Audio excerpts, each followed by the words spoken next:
கோயம்புத்தூர்ல bomb blast. அதை cylinder பிளாஸ்ட்னு சொல்லி திமுக இருக்க மொத்த பேர் உருட்டினாங்க.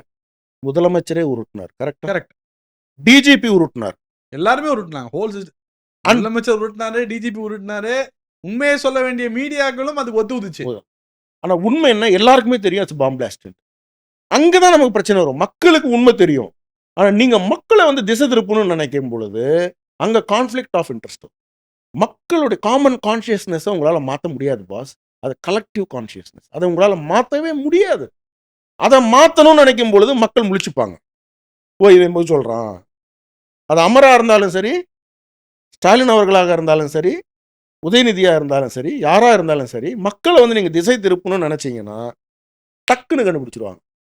நம்மளே சில டைம் சில கேம் விளையாடுவோம்ல, எல்லாம் பொலிட்டிஷியன் ஆடுற கேம் தான்.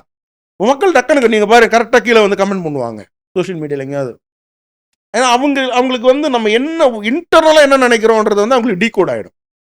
அது கடவுள் கொடுத்துருக்கக்கூடிய ஒரு பியூட்டிஃபுல் டெக்னிக். அது நீங்கள் ஒரு மாசை ஏமாற்றவே முடியாது. ஏமாத்திட்டீங்கன்னா திருப்பி உங்களை நம்பவே மாட்டாங்க. மறதின்றது ஒன்று இருக்கும், அது வேற.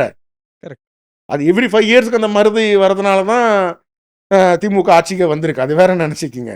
பட் ஆனால் அந்த மருதி ரொம்ப ரொம்ப நாளைக்கு ஒரு 5 இயர்ஸ் அந்த டைம் இருக்கு. இப்போ நீங்கள் மக்களை ஏமாத்திருக்கீங்க, எல்லா விஷயத்துலையும் ஏமாத்திருக்கீங்க. நீட்டு விஷயத்தில் ஏமாத்திருக்கீங்க, பண விஷயத்தில் ஏமாத்திருக்கீங்க. 1000 ரூபாய் சார் அனைத்து பெண்களுக்கும், அவர் வாயாலே அடுத்த குடும்ப தலைவர்களுக்கும் 1000 ரூபாய் சொன்னீங்களா சொல்லலையா? எப்படி ஏற்பட்ட உருட்டுது? கொடுத்தீங்களா?